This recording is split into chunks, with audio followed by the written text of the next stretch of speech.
today I thought we could do a color palette challenge slash let's be inspired by Gustav Klimt, because I just did a Gustav Klimt class, and part of my reason for doing artist studies is to study the paintings and the works that the old masters did, but not necessarily try to recreate a whole painting of theirs like we see here.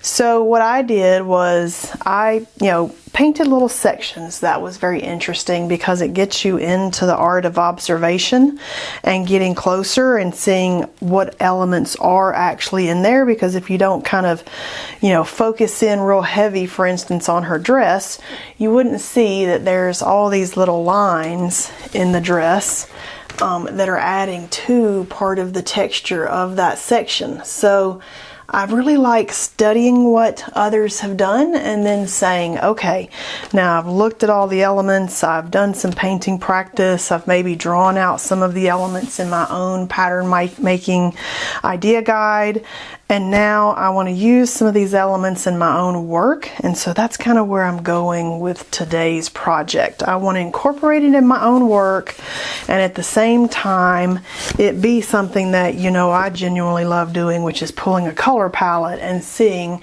how can I make this color palette work in my style of art. So we're kind of pulling together a couple of different facets that I love: color palettes, Klimt, and let's just see what we can create today. So I just pulled it out and I thought, okay, yeah, let's go with this one. It was kind of a blind pull, but I didn't pull it on camera because I was like, I actually want to pull something that I want to paint today. So I pulled one out and I'm like, okay, that was actually a good pull. So this is card 292 out of the Color Cube box 2, which I have both boxes, and while I love both boxes because there's 500 palettes to pick from, I would say out of both boxes I might slightly be leaning towards number 2 being my favorite, but there's so many color palettes in there and I haven't really looked at all of them, but everybody says if I can only get one, which one? I think 2 is just kind of edge forward a tiny bit, and I'm almost wondering like maybe we could use So Flat paints, maybe we could use Kuretake watercolors. Let me pull together my colors and I'll be right back. Okay, I have pulled out, I thought I was going to do the So Flats, but I think I'm going to use the little Fusion Mineral paints, which are matte paint that I really love, but it's more of a furniture paint, but they're magically the right colors without a lot of mixing, but you can certainly do all the mixing if you like. And I just happened upon all these little sample pots at the antique store that had a booth of these fusion paints. You can also Google Fusion Mineral Paint and you can find these online. This one's super thick, so that one's dried a little bit, but that's okay. We're still going to use it because we can just add water to these.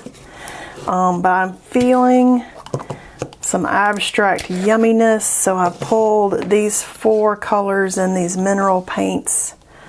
This is Ocam Gray Conservatory. Isn't that a pretty name? Renfrew Blue and Chesler Blue, and then I've also pulled out my liquid graphite from Sketchbox. And then I thought, because I'm being inspired here with mark making and things on top by Klimt, that we might use one of these Joggles stencils. This is Gustav and Emily 75012 off of Joggles, and I just want to play in it, maybe in some gold on top, because look at all the pattern in there, and I can see all that pattern in the paintings that I kind of got up close to and studied with. And so I'm kind of feeling like maybe these will make an appearance in our Klimt inspired abstract that we're going to create. So I'm just going to get out a paintbrush and maybe start moving some paint around here. I want one bigger than that because I feel like maybe this size Yeah, I'm feeling this size. This is a Silver White Bright number 10. And I'm just going to dip that in my water and maybe just get started. I'm going to do a little set of 3.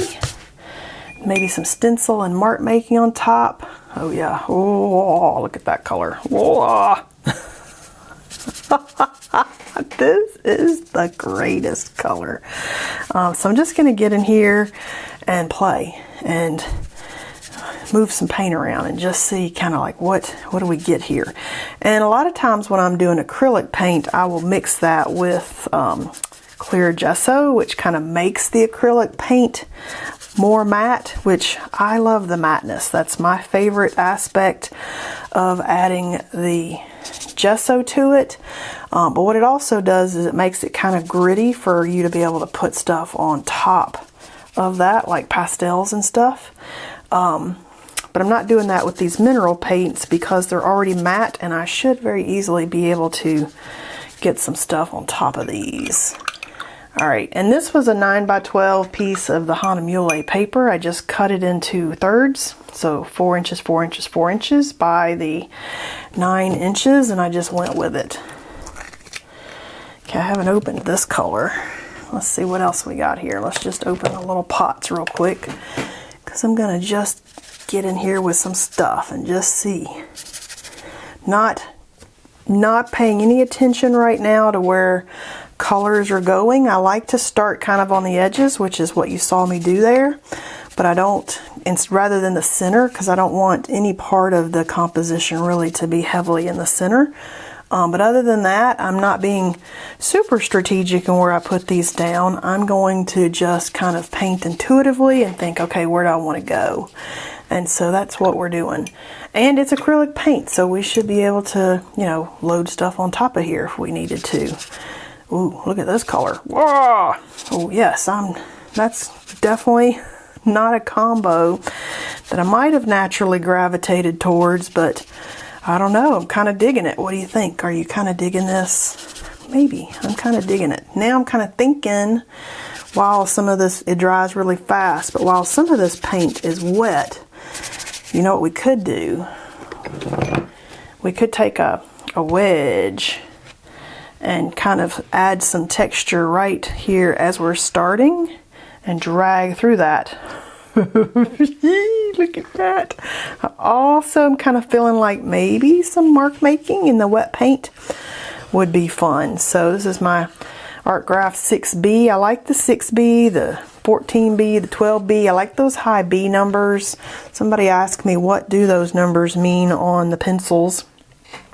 And the B means bold. So the higher that number, the softer that lead, and the bolder the mark you can get, which is what I like. The HB is kind of in the middle. It's probably closest to like a 2B, like your standard. Ooh, that ink wanted to come and be a part of the party. It's kind of like a 2B, kind of like the writing pencil that we all used in school. That's what the HB kind of is. It's right in the middle of the bold and the hard. And then the H, that means hard. So those leads are harder and harder and harder, and you've got to press a little harder to even get your mark to show up, so you're not going to have very bold marks with a hard lead. Look at all that we all of a sudden have going on. I love it. Let's go with the brown. And we kind of got the graphite in without going straight to the liquid graphite, but I haven't forgot it. It's sitting there. Okay, this is definitely not turning out in my mind where I thought this would go, which is what I love about the intuitive painting part of this process. I just never end up where I kind of was thinking, like that card didn't tell me that this is where this was going. Which, that's kind of my favorite part of that process. It's like a little gift when we're done. Like, look what we ended up with. It's a present. I think that's what I like the most about it. Somebody, let's go back with this green. I'm feeling this green. Somebody said that, you know, they recognize my videos as soon as they post them, but my styles are definitely like a wide range of styles. And I think that just describes me perfectly. with my art, with my photography, with anything creative I want to do. Interior design, which is what I have my degree in when I came out of school. You know, I think this perfectly is like the perfect example, but I like so many things that I find it hard to narrow it down to what's my favorite, because every time I look at something, I'm like, ooh, that's my favorite. And then I'll look at the next thing and I'll be like, no, no, no, that's my favorite. And then I'll look at the next thing and I'll be like, ooh, this is my favorite. And so I need like 3 houses. Like I want one ultra modern, contemporary, super sleek, stylish. And then I also want me the farmhouse that you see, the modern farmhouse, still super stylish, but farmhousey with a big porch. If it wraps around, bonus points. I'm a porch sitter. And I also need my 1920s bungalow that we'd be sitting on the porch and enjoying our little 1920s craftsman style neighborhood. And so you can see how all those styles are dramatically different. But I love each and every one, and I've lived in a bungalow, so that was pretty darn cool. So that one still is a favorite, except I'd rather it be newer than original old. Okay, this is the liquid graphite, and I think I'm gonna maybe do some mark making on here because I can. But yeah, the old house that I had was had no insulation, so we basically heated the neighborhood, and I was like 25 or so when I lived in that house, and it was the cutest neighborhood ever. And then first heat bill I got was like more than my mortgage, and we about had a freak out. So yeah, I'd rather have a new house that looks old but maybe has insulation.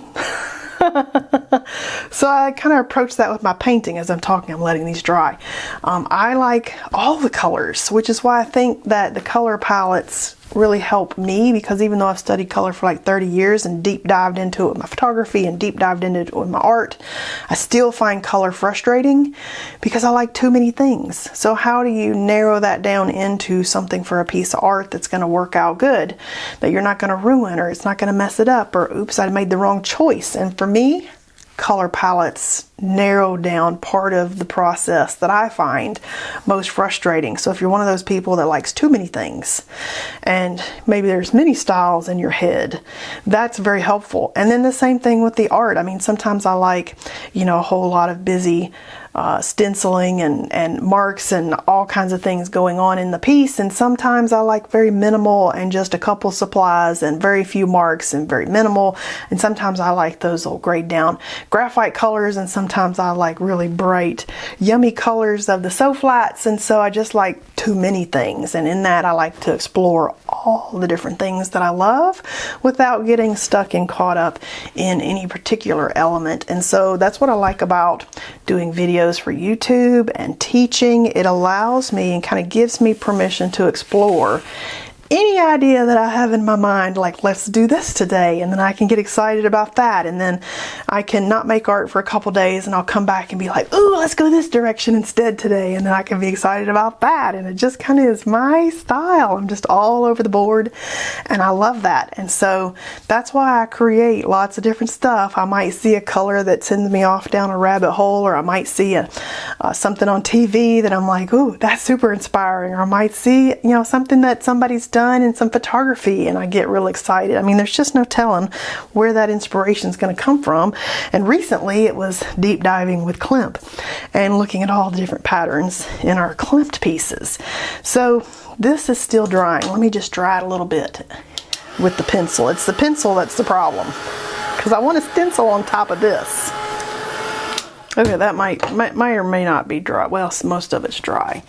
Okay, so now I want to use this Joggles stencil. And you know, you can make your own stencils with your Klimt stuff. I almost added that making stencils to the class, but class was already had tons of projects in it, and I didn't want to make it a 20-hour class.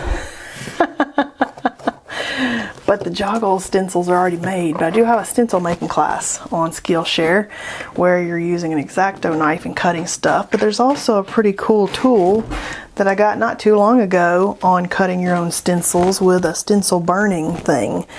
But I did watch a video on how to use the folk art stencil cutter, is what it's called, and it looked very tedious. So if you are proficient in like one of those cutting machines, the Cricut or the snatching cut or whatever those are called, if you're proficient in any of those cutting machines, you might try making some of your own stencils, because the only drawback to these Joggles ones is they're gigantic. And so I'm actually kind of wondering, like, I want to do stenciling on top. What color do I want to use? I want to maybe do something a little different than the colors I've put down. Still be within the color palette possibly, and then maybe gold on top. I'm kind of on the fence here. Or maybe we should just do gold on top. Because, you know, Klimt is all about gold, and I'm all about gold. Which is why Klimt was so inspiring. So we could either gold this up on top, or we could do a color and then do marks on top of that, or we could do just sections of this so that pieces were done with this. So many options. That's why I'm kind of thinking out loud and kind of giving you some of the options at the same time as I'm debating colors here. I'm almost wondering, do we want to do like a white on top of that? I know it's not in our initial color palette, but you know, these are just my guide. They're a direction to head, and then I do stuff on top of that as I feel inspired. Let's do, I like doing things on top of things. Like I like testing stuff out. Looking for a little disposable palette paper. Here we go. So I'm kind of wondering, maybe we could do like one of the, like a blue on top and then gold on top of that. What do we want to do? I need you to vote. I need a little vote here, ladies and gentlemen. Because I'm kind of thinking gold overlay, and then we see under everything under, and then we can even mark make on top of that. Okay, yeah. Okay, I'm totally feeling what I just said. Okay, let's do it. And we could do one with gold, and then if we don't love it, you know what? We can do one of these others and something different. I'm just going to use my artist sponge with this and just go for it. But we can always do all three completely different. Like if we had so many ideas that we just couldn't get there, we could be like, okay, on this one I'm going to do all gold and mark making, and on this second one I'm going to do some color overlaying over the whole thing and mark making. And we could just test out like three different ideas. This is why I like working in multiples, because if you don't like the one that you painted, it's not the only one you did that day. So then your chances of having a good paint day significantly rise. If there's 2 or 3 there, you're always generally going to end up with something that you're like, whoa, I love it. Okay, I need more gold. This is my Kuretake Gold Mica Paste. You could use the golden paints. I could have pulled out my goldens. If you like like an acrylic paint, these iridescent golden paints are an excellent choice. But in the spirit of doing things that I love on this piece of art that I'm making, I'm going to use my favorite stuff, and that happens to be this gold mica paste, because it's very, very gold and very, very shiny, and to me really looks the closest to gold leaf, which is what Klimt used. He used oil paint and gold leaf, and I chose not to paint in oils. I choose to paint in acrylics and watercolor and whatever else happens to strike my fancy that day. All right, let's see, did we get it? Ooh, look at that. Okay, that's pretty darn cool. So now, let's let that dry, and I'm kind of thinking maybe a different one, but different spot here on the stencil, but yes, let's just do it. And we'll stencil this one. A different spot, but similar technique. And then we'll come back on top of that. I love getting to do stuff like this with you guys, and even like deep diving into maybe something I just made a class on, because it allows me to continue the art conversation with myself and the stuff that I'm creating, and I don't feel like I have to immediately then move on to the next subject. And then it also gives me, you know, a bonus video for my class.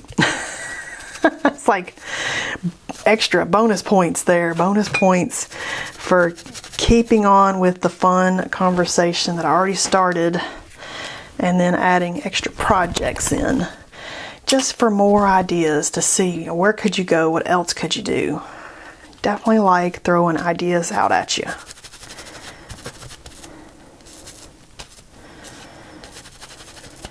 You know, they make Klimt collage papers too, so if you love collage work, there are papers out there, or you can make your own, of course, but there are papers out there that are really beautiful and inspiring. Okay, let's see that one. Ooh, super fun. So it looks like I've got white paint on my stencil that's kind of sticking too, so that's kind of an interesting afterthought. Like I don't think I rinsed this off after I used some paste on it. I think that might be what that is. So if something like that bugs you, definitely go ahead and wash your stencils before you get started. I don't care, it doesn't bother me. All right, so let's do one more. Let's pop it right there. And the reason that doesn't bother me is because I can always come back in with some white work, like something white on top of that. So we could come back in with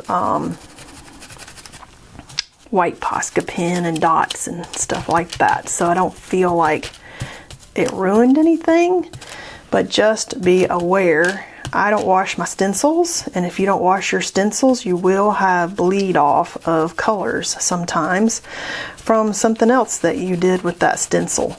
And so I could have washed the stencil. I didn't think about it before I got started. So that's why I'm telling you, so that you think about it. Just in case, because some people that's going to bug. I'm not so precious about stuff, especially when I'm testing techniques and I have ideas and I'm testing ideas and I'm just kind of figuring out directions I want to go or directions that I'm studying. I don't get super precious about stuff, but if it's important and I'm like, okay, now I'm making an important piece of art, I will check that all the elements are exactly as I want them before I put them down and think, oh no, I just did all that work and I've ruined something. So just keep those things in mind. Okay. Okay, super fun. Let's put that stencil down there. Now I'm kind of thinking, must have been, I don't remember what I did with that, but that must have been some kind of paste, because it feels very pasty. It's white and pasty. So now I'm thinking we can do stuff maybe on top of this. Klimt did pattern on top of pattern. He also did gold within the gold. We could come back with some white on top of this for some dots. I do feel dots, because now that we've got that little bit of white in there, I feel like we can make that white belong if we come through with some extra mark making. Look at that. Let's just follow the lines and do that. Because in a lot of Klimt paintings, let me just pull this over here, because there's one I'm kind of thinking of. It's not the Kiss, but it's one of these other ones that I'm kind of feeling like illustrates this right here. It's lines within lines. It's pattern within pattern. Do you see all the pattern within the pattern? So I really love all the extra detail and pattern that we get in a Klimt painting. And so it kind of makes you look at things and think, oh, what can I do to extend the story on the piece that I'm painting? Like he's extended the story quite significantly with more and more pattern.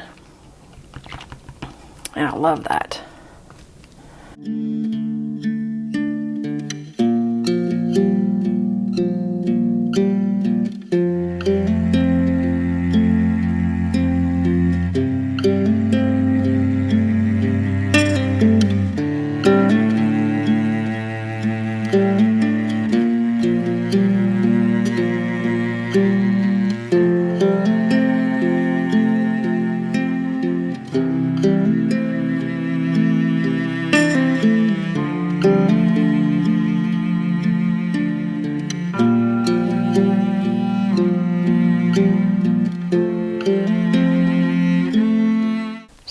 starting out super fun. And now I'm kind of thinking I could take a pencil or some type of other mark making, line making element and make some lines underneath. I could do that in maybe in a silver. Let's see what I got over here. Or even a fine gold line. Like I've got the fine gold Posca pen. So I could come back, you know, the Posca is a different color than the mica. So we could put pattern on top of pattern with the gold, because if you look at a lot of Klimt's art, it's pattern, it's gold on top of gold.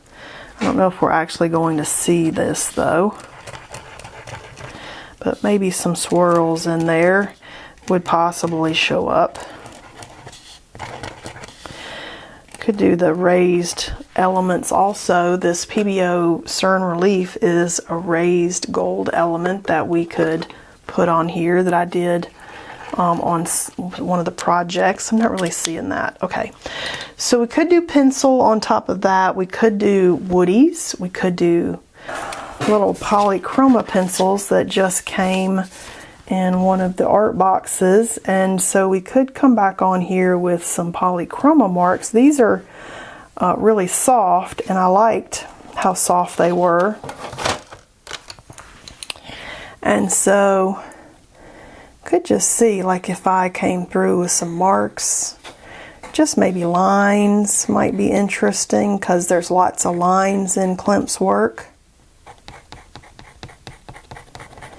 And it's not like they're going to stand out dramatically. That's not really the point. The point is, as you get closer, you're like, oh, what's going on in there? I see additional marks and lines that I did not see from far back. And that's really the goal.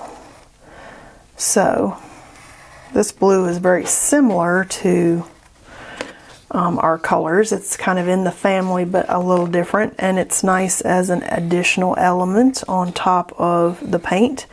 And I like these. I've decided I really like the polychroma pencils because by Faber-Castell, because they're very soft and they mark well on top of other paints.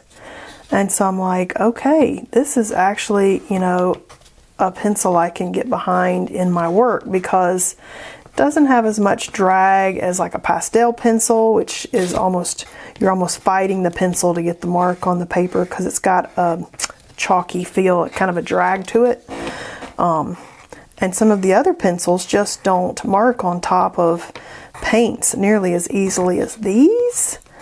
So I've decided that maybe this is my favorite pencil set, especially for mark making in my work, in the way that I like to work in multiple mixed mediums. Look at that. That's yummy. Okay, I like that. So I actually think for today I might be at a point that I kind of want to see where we're at. If we peel the tape, I could definitely continue adding more and more and more layers, because it's Klimt. We could just keep going. But I want to get a feel for where we're at. And once you peel the tape, you don't have to be done. But it would be nice then to see like where you're at and really be able to evaluate it, because peeling the tape is the magical moment that sometimes says, okay, yes, it is finished. And I couldn't see that with the tape on it, which is why I love peeling tape. And if you are interested in diving deeper into interesting mark making and adding depth into your paintings, definitely come and do the Klimt study with us in class, because it turned out even way better than I was thinking it was going to, and I've got myself a whole plethora of patterns now that I can then add to my work. Look at these when we peel the tape! That is amazing. Okay, way better than I even thought we were going to get. I was kind of doubting for a bit. Look, as we come closer, some of the extra elements and details that we've kind of added in there. And then I love how shiny the gold is, because that just is quintessentially Klimt and feeling. And I love how I did the stencil where they kind of continue to each piece, but it's not exactly, each piece is not exactly the same. So I love how the three pieces are very cohesive and similar but different. This was a good paint day. Hope you enjoyed a little sneak into how I'm going to work Klimt elements into my own work, and I can't wait to see what you're creating. Definitely come and check out the class, and I'll see you next time.